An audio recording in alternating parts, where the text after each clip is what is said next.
Buenas tardes, nuevos amigos. ¿Cómo están hoy? ¿Bien? Me alegro. In our last lesson, we discovered the ancient Mayan civilization and how they were leaders in creating a calendar by using astronomy, the scientific study of the planets, stars, and the universe. In today's lesson, we'll learn about the Incan culture and how they were leaders in creating roads and highways with a swift messaging system using personal runners. We'll discover how they kept governmental records without writing anything down. We'll also learn how the Inca were skilled in using precious metals to make jewelry for the noble classes and objects for religious rituals. The Incan culture was ruled by an emperor whose power stretched over thousands of miles and many different tribes of people. Over 20 languages were spoken in the Incan lands. Let's learn some new words as we begin our look into the ancient Incan culture. Saquen sus diarios de español y prepárense para escribir. Emperor in Spanish is emperador. El emperador. Repitan conmigo. El emperador. ¡Qué bien! Tribe in Spanish is tribu. La tribu. Say it with me. La tribu. The word for road in Spanish is carretera. La carretera. Una vez más. La carretera. Another word that's spelled the same way in English and Spanish is metal. In Spanish, it is pronounced metal. El metal. Let's say it together one more time. El metal. Perfecto. Let's find out the verb of the day. El verbo del día es correr. To run, correr. Let's conjugate the verb correr. To run. Yo corro. I run. Tú corres. You run. Él, ella corre. He, she runs. Usted corre. You run formal. Nosotros corremos. We run. Ustedes corren. You all run.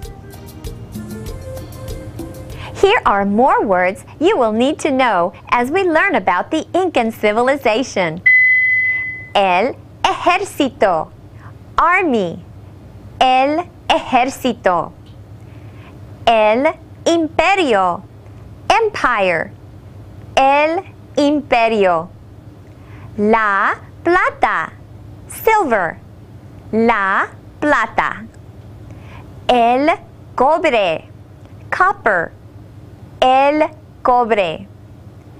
El bronce. Bronze. El bronce. Now, nuevos amigos, I want you to pay close attention to our first dialogue.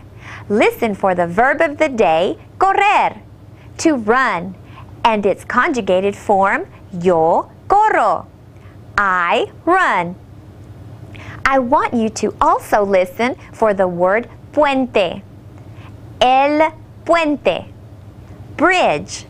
Let's say it together, el puente. Good. Here's our first dialogue. ¿A dónde corres? Yo corro al puente. ¿Por qué? Porque necesito que entregar un mensaje. Did you understand the dialogue? Let's go over it. Student number 1 said, ¿A dónde corres? Which translates to, where are you running to? Let's say it together. ¿A dónde corres? Student number 2 responded, Yo corro a el puente, which means I run to the bridge. Let's repeat it. Yo corro a el puente. Muy bien. Student number 1 said, ¿por qué? Why? Student number 2 replied, porque necesito que entregar un mensaje. Translated, this sentence means, because I need to deliver a message. Repeat after me. Porque necesito que entregar un mensaje. Very good. I believe this dialogue will help you later when it's time to write your composition, so keep it in mind. Now, let's learn more about the amazing empire of the Incas.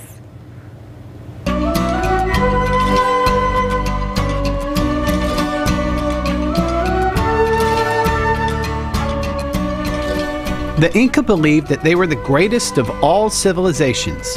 At the time of their greatest power, they controlled an empire that stretched over 2,500 miles along the western coast of South America. We spoke with Dr. David Wilson, an archaeologist and associate professor at Southern Methodist University, about the Inca civilization. The Inca were a great civilization, one of the greatest in the Americas. They stretched all the way, their empire stretched all the way from the southern border of Colombia, clear down to Chile, south of Santiago, the modern capital of Chile, for a total of about 4,000 kilometers. And it was very narrow all the way down. It stayed in the Andes and on the coast. And they conquered people speaking a variety of different languages, and that's why the Inca state is called an imperio. In other words, an empire composed of people who speak a variety of different languages. But once they conquered them, they imposed the Quechua language on everybody. And so Quechua is now spoken pretty much throughout that area of the Andes, from what is now the southern border of modern Colombia all the way down to central Chile. The Inca used strings called quipu, Q-U-I-P-U, which were strings of different colors with knots on them. And with these knotted strings, which were sort of like what one might call a memory jogger. In other words, you're looking at this string and these knots, and you sort of remember what that string's color indicates. It might be a certain color like red to count llamas, or blue to count corn, or some other color to count people. In this way, in a very complex empire, or imperio, they were able to keep pretty good records of exactly where all the people lived, how many llamas they had, how much corn they were producing on their land, those sorts of things. The most important animals to the ancient Inca, and even to people of the modern Andes, are the llama and the alpaca. The llama is used as a beast of burden. Its wool is sometimes used to make bags and rope, but it's a very coarse wool, and if someone wore a sweater made out of llama wool, it would be very scratchy, so it wouldn't be very pleasant to do that. Instead, people make sweaters out of the wool of alpacas, but alpacas are used to carry loads great distances throughout the Andes, or at least were in the time of the Inca. There are several ways we know about the Inca. One of them is that at the time of the conquest in 1532, Spanish priests who were there during the conquest and then came to what is now Peru a little after the conquest, learned Quechua, taught Spanish to the people who had been conquered, and then from that took down very detailed histories of everything the people who were still living but who had lived there during the time of the imperio, or the Inca Empire, knew about. And one of those was Huaman Poma de Ayala, who traveled all around the Andes, got to see all the ancient archaeological sites, or many of them, and drew pictures depicting what different people looked like as they carried out activities for the state, for the Inca Empire, including the keepers of the quipu strings, the quipu camayok, people who built bridges,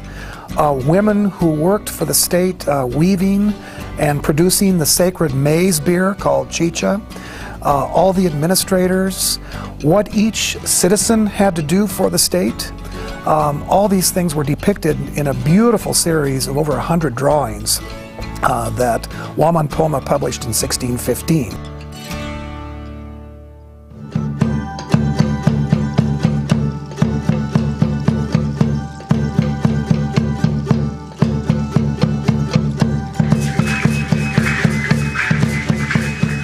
Amigos, aquí estamos una vez más. Así es time for our dicho once again. Pay close attention because this dicho will help keep you out of trouble. No todo que brilla es oro. Now say it with me. No todo que brilla es oro. This dicho translated to English means all that glitters is not gold. It tells you not to be fooled by appearances. Say it again with me. No todo que brilla es oro. Excelente. Stop and think about this dicho this week as you go about your daily task. And I will see you next time. Hasta la próxima. It's good to take time and think about whether something is really what it seems to be. For instance, a new pet could be a lot of fun, but it's also a responsibility that takes a lot of work. The ancient Incans had a unique attitude to something we hold very valuable. They used it to decorate themselves and their surroundings. To them, it was like the sun. What do you think it was? Let's find out.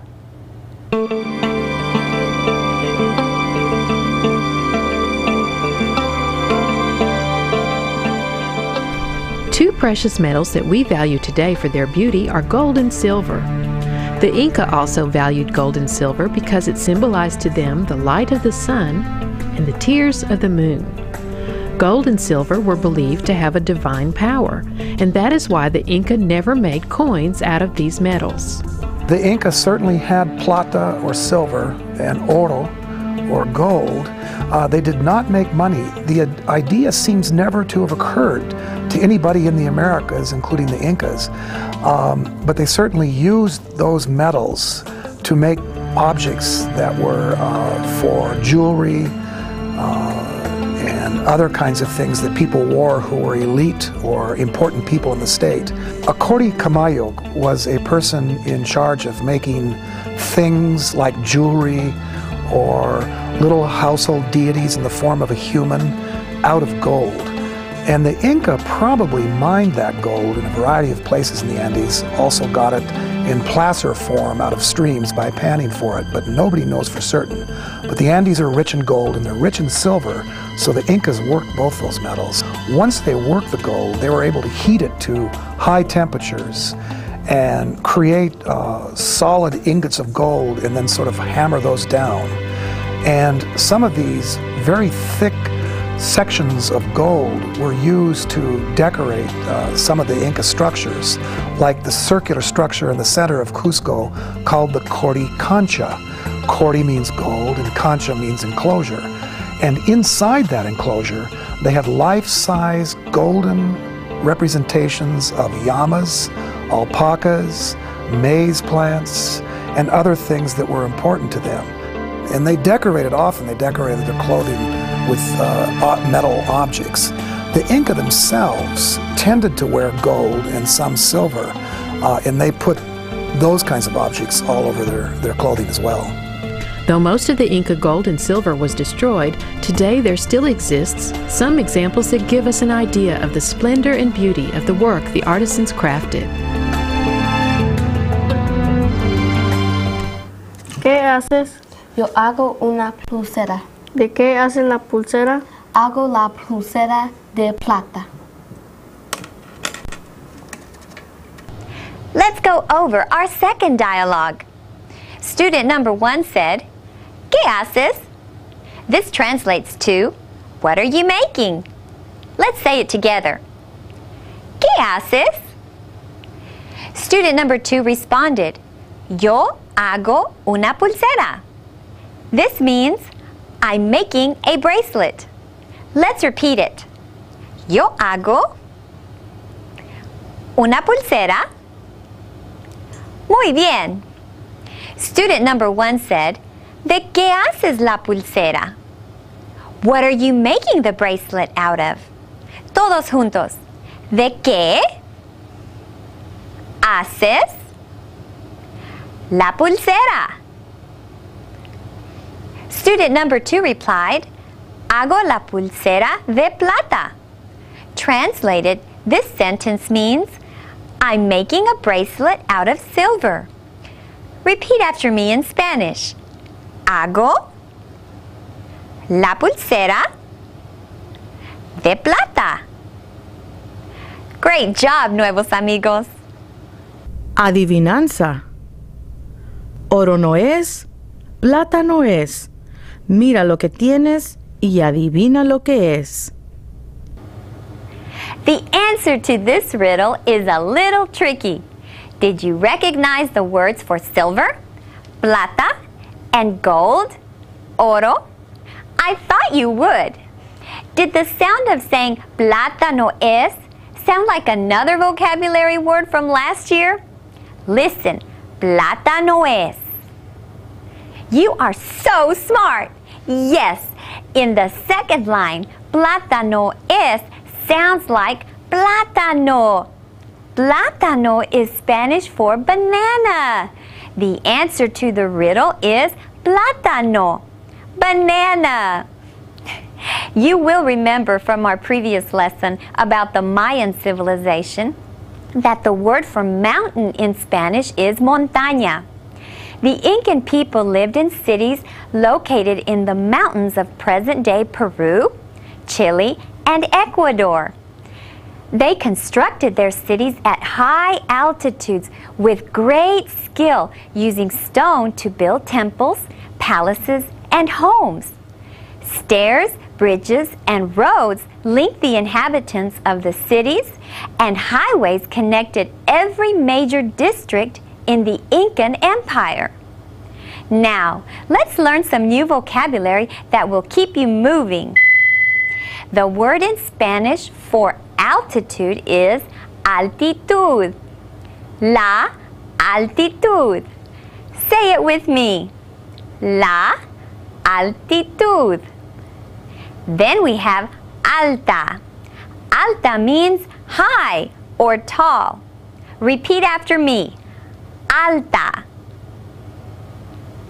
Muy bien. Now we have escaleras. Las escaleras, meaning stairs or steps. Repeat after me. Las escaleras. Excelente. Now, let's see how the Incans used their roads and special messengers to communicate along their own information superhighway.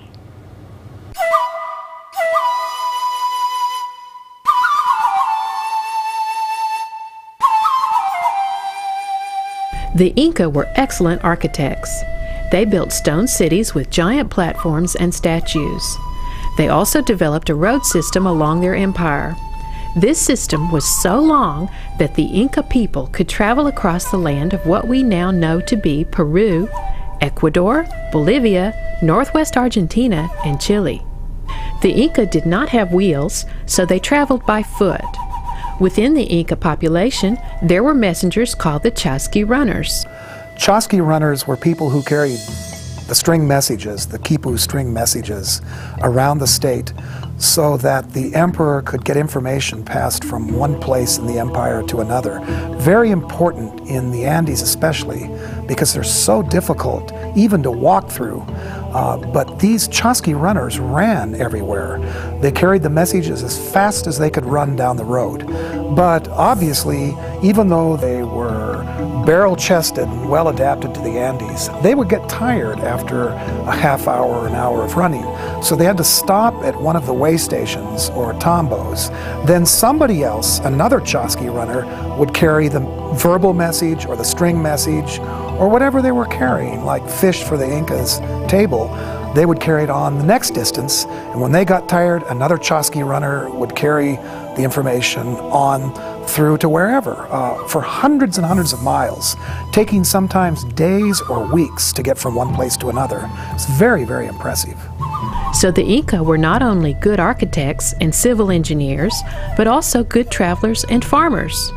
They kept great communication in between kingdoms, and that allowed them to grow as a civilization. How many times did you hear the verb of the day to run, correr, or other conjugated forms of the verb correr? I'm glad to hear you've been listening. Ahora es tiempo para la composición estudiantil. It's time for your composition. Imagine that you are a chasqui runner taking an important message to the king. Write a brief description of the road you traveled on. Use as much Spanish as you can.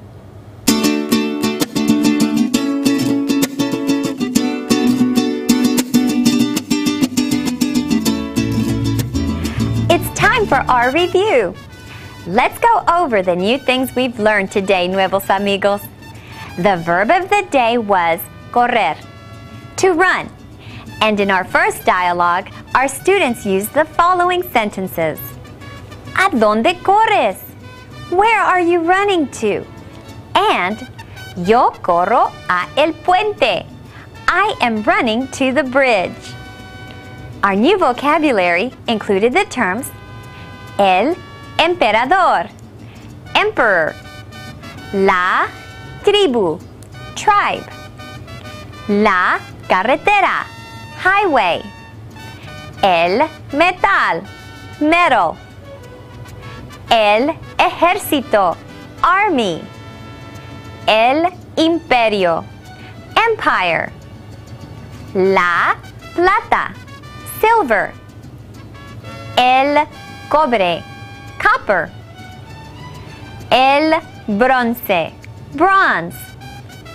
We also learned the words for la altitud, altitude, alta, high or tall, el puente, bridge, las escaleras, stairs or steps.